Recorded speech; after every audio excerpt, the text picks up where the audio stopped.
Hello out there, ladies and gentlemen. Hopefully, some of you all will be able to tune in. It is your boy, Ethan the Truth. Going to talk about episode 1 of relationships, and I believe on ending things on a high note. So, I am going to start on what I believe to be the lowest note when you talk about relationships, which is cheating, so that when we get through this week, we can end on the high, happy notes and not the bad notes, even though they do exist and we need to talk about them. So let's just jump right into it. I don't believe in beating around the bush. Everybody wants to know, why do men cheat? Why do women cheat? And, I've searched the internet. I've talked to many people. I've wondered myself. I've pondered it. And one of the most interesting things is the reasons are all over the place. And so the conclusion that I came up with, and I would love to hear your feedback and love to hear what you think. The biggest thing that I've come up with is there is no real reason, because the reasons are all over the place. If you search different internet sites that do studies, you will see that, some show that men are higher or women are higher depending on the demographic of the area or the financial situation or the age that they are in. Whether they are in a sexless marriage or they kind of grow apart or are no longer nurturing each other. I mean, that's no clear, definitive answer as to why cheating occurs. That is simply putting it all across the board for many different reasons as to why it happens. So, one of the first things I want to talk about as far as cheating, and keep in mind, this is talking about men and women. I'm not sitting here bashing men and I'm not sitting here bashing women. I am talking about us as people, men and women, humans alike. One of the first things I want to get into is the opportunist. You have some people who may be faithful to their mate, whether it's marriage, dating, whatever you have you. And the real reason is they may simply be an opportunist, which means it either has to line up with someone they're interested in, or the opportunity simply has to line up and outweigh the risk versus the reward. So if they feel like it's too risky and they may get in trouble, then they may not do it. If they feel like the reward will pay off and they know they can get away with it 99.9%, then they may do it. So you have your opportunist. I think that exists a lot. I study people's body language by observing them, and I have been to school functions and I see, the married husband or the boyfriend or the married wife or the girlfriend, and you can see them maybe trying to side eye someone that they find attractive, but at the same time, they don't want their mate to see them. Now, let's be honest. We all find people attractive, even when you're married, even when you're in a relationship. And there's nothing wrong with that. But it's the inner thought and desire that you have behind that situation that really makes a difference as far as that goes. So we've talked about that, the opportunist. Okay.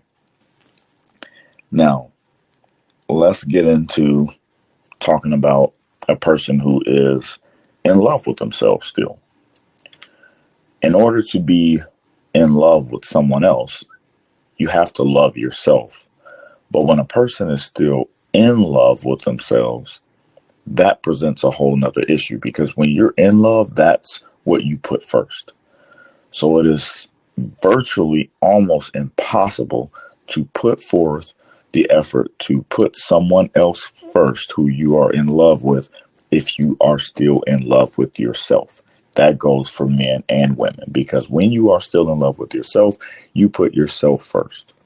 So when that comes to cheating, for instance, if you see something that you think you want and you're an opportunist or not an opportunist, and you just feel like your own wants and needs are more important because you're in love with yourself, you're going to put yourself first.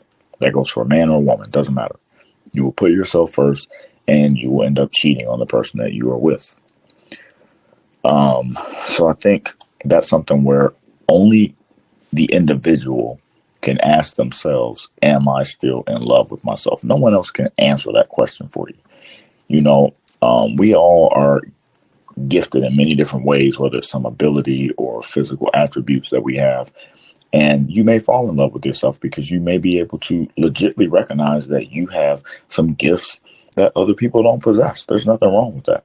But if you are trying to be in a committed relationship, you have to get to the point where you have those things under control and you're not in love with yourself to the point of feeling like all of your wants and needs will always come first, because it will be impossible for you to feel that way about yourself and someone else equally.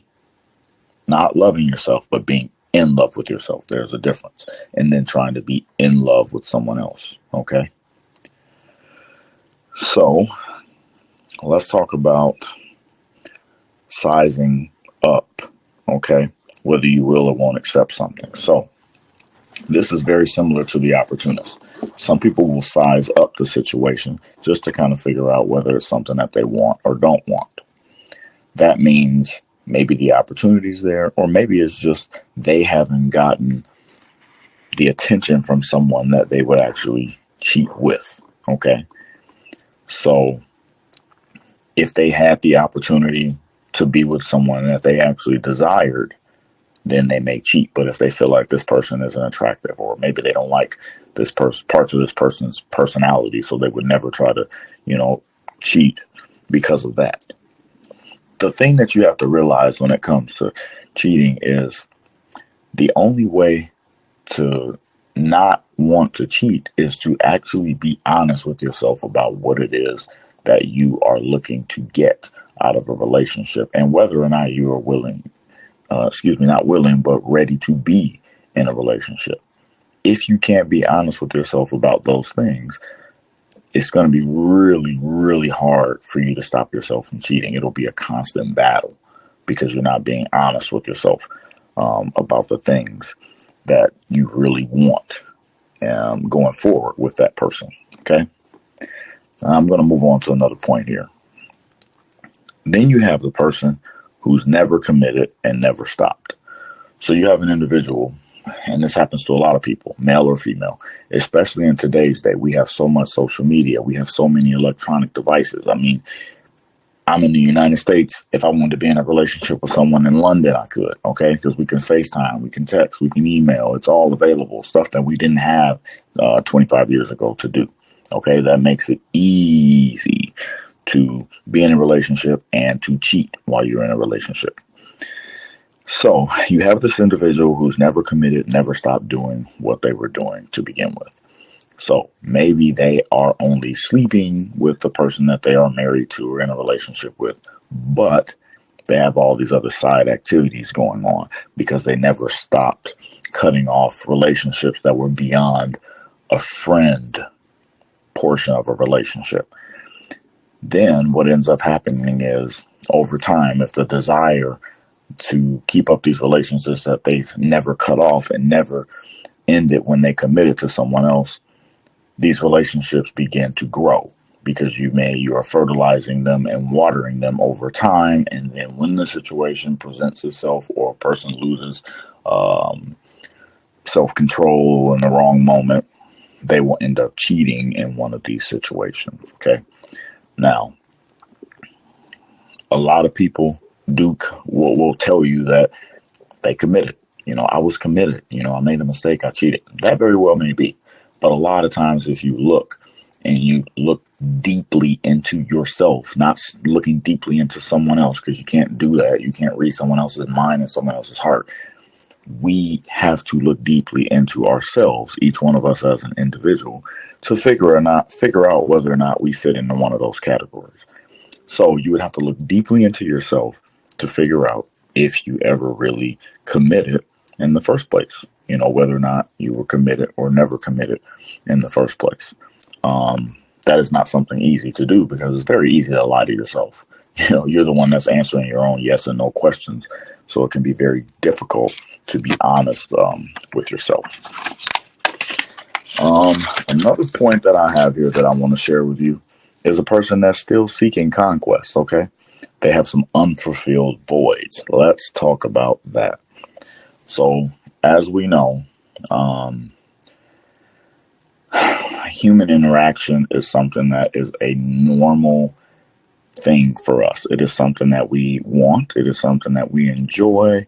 And it is something that is supposed to be there. But some people, even though they're in a committed relationship, have never stopped seeking some unfulfilled conquest. So maybe they found this wonderful person that they have committed to, but they still have some unfulfilled conquests and desires in their mind. And so what happens is over time, it's just like anything that you want in life. At some point, you're either just going to say no, or you're going to still want those things. So over time, these unfulfilled conquests that you may still be seeking or thought you were done seeking because you weren't honest with yourself will come up. They will bubble up to the surface and come forward, and then boom, there you have it. The cheating occurs. It's one of those things where, again, only you and only I can look into ourselves and be honest with ourselves if we're doing this or not. I mean, no one else can look at you and tell you if you have an unfulfilled conquest. How would anyone else know that? You would have to reveal that type of information. But what's more important is that you reveal that type of information to yourself, and be honest with yourself, because then you avoid not only hurting someone else that you decided to commit to, but you avoid hurting yourself as well. When you hurt other people, you hurt yourself too. Whether it may seem like it or not, you still do emotional damage to yourself one way or another, just like you do to another individual when you cheat on them. So I'm going to move on now to what I like to call the small cheats. So the small cheats is what I refer to as at the beginning of a relationship. You have a little bit of gangrene that sets in. So you're doing little things you shouldn't be doing. You're still texting somebody, a friend with benefits, an ex, or, somebody you're in a situationship with. And you're being honest with them. You're like, hey, I'm seeing somebody now. I'm committed to this individual. We're probably going to get married, whatever it is. Okay. But there's the wink, wink asterisk. If I wasn't seeing them, if we don't work out, you're still leaving a little hope out on the table. You know what I mean? A little hope around the corner. I'm not telling you to wait around for me, but you was the one. I meant, you things that if you're in a committed relationship, you don't do. So when these small cheats occur, here's what happens. A little bit of gangrene sets in. It starts off small. You're like, ooh, a little numbness here. Then you start realizing a little discoloration. And, before you know it, you either got to amputate a limb, or you're going to have to not want to get rid of that limb and die with that gangrene that's set in. Okay. Or if you do go ahead and get rid of the limb, then you're going to have all these emotional scars left over from it, as well as physical ones. Not only you, but also the person that you're in the serious relationship with too, because there's always going to be some collateral damage when you do this. If you don't want to look at it like gangrene, you can look at it just like cancer. You have to get some treatment. And even if you do get some treatment and you beat the cancer, those emotional scars are still there, and some physical scars usually. And you still live with the subconscious thought of, what if this cancer comes back? Guess what? Cheating is the same way. That subconscious thought of, what if this cheating cancer comes back into my life? It happens. Okay. So you have to think of that when you think about these small cheats. It's not enough to say, oh, well, you would want somebody else to do this to you. It's not about the other person. I mean, when you want to be serious about not cheating, you have to think about yourself. We have to think about us as an individual when it comes to something like that. It's not, you can't just think about, the other person. It starts with you. Not cheating on someone doesn't start with them. It starts with you. It starts with how you're going to work on yourself to make sure that you're not going to do something like that. And it starts with being honest with yourself about whether you're ready to be in a committed relationship with someone or not. If you're not ready to be in that relationship, but this person is someone great for you, you're probably still going to mess it up. Because if you're not ready, you're not ready. Think about a person who's about to run track and they say, ready, set, go. And then the gun goes off and they start running. You better have your shoe tied. You know, you could be down in place. You can have your fingers right there on the ground. You can be looking up at that first hurdle you got to take and sizing up your competition next to you to take off when they fire off that gun so that you can make sure you went on the track. But if your shoe's not tied, you ain't going to get there. Okay? It's not going to happen. You're going to trip and fall. You're going to hurt yourself. You may fall into the person next to you and hurt them as well. That is what happens when you try to get into a serious relationship and you start cheating because you're not ready. Collateral damage. Yourself, person next to you, both of you, there's always going to be injuries. Okay, it's not going to end well. So, there's so many points you can cover about cheating. I mean, you can get on the internet and, you know, there's many things that it will show you about cheating and, you know, how 50% of marriages fail. And, you know, a lot of it comes down to honesty and dishonesty. Honesty with yourself and dishonesty with yourself. I'm not talking about the other person. I'm talking about you. I'm talking about me, us as an individual. You got to be honest with yourself. You can't be dishonest with yourself. It's not going to work if you do that. You have to tell the truth to yourself. That is the only way you will be able to figure out if you are ready to be in something serious and avoid the heartache and headache that comes with not being ready. So, just to recap, we talked about cheating. There's not really a real reason as far as I've been able to discover because it's all over the board. The real reason basically just comes as, are you ready to be in the type of relationship that you're trying to be in? Because if you're not, that's when the cheating will occur. I talked about the opportunist, the person who, goes with risk versus the reward in the situation to figure out if it's worth them taking that risk and what the reward will be, or if they will ruin their life or get caught. I talked about being in love with yourself. It's going to be very difficult to be in love with someone else if you're still in love with yourself, because you'll always be at a 50-50 toss-up on who you feel should come first. Okay? Then I talked about the person who sizes up the situation. As to whether they will accept it or not, because they're outweighing the risk and the reward. If you're still sizing up situations, you're not ready. We're not ready. I'm not ready. If you're still sizing up whether you would do something or not, when you're already committed to someone else. Then I talked about the non-committer, the person who is never committed. They've never stopped doing the things that they were doing. They just put it on pause for this great individual or situation that they thought was going to be a be-all, end-all. But because they never really committed and they kept all these little side activities going on and little things tucked in their pocket and little connections over time and little secret, relationships going on with previous people that they had involvement with, it ends up leading to cheating eventually, usually down the road. So we have to be careful and make sure that we're ready to commit and not the non-committer who's never committed. Then I talked about the person who is still seeking an unfulfilled conquest. They are not ready to settle down, really. They think they are. They got this great opportunity, but they still have unfulfilled conquest in their minds, about things that they would like to do. You got to be honest with yourself. I've got to be honest with myself.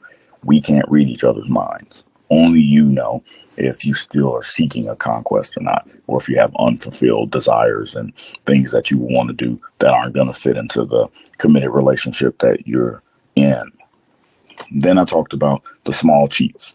Starts out small at the beginning, like gangrene or cancer. You can get some treatment for it. You may be able to fix it. You may be able to repair it. But, even after you do that in your mind, you'll be wondering if you got to have another surgery. Is the cancer going to come back? Is the cheating going to happen again? Do you have to amputate that limb? Or are you just going to keep it, not get any treatment, let it take over you and just kill you altogether? The small cheats are probably one of the most dangerous because they slowly gain momentum into the situation and the relationship that you're in and do a lot of damage. Okay. So that's what I'm going to sum up on cheating. I would love to get feedback from you. Please go follow my Instagram at Ethan the Truth. And I'm going to continue putting out more information on relationships the rest of this week. This is episode 1. We covered cheating. I'm glad we got that out the way. And I look forward to chatting with you again. Peace. Be safe.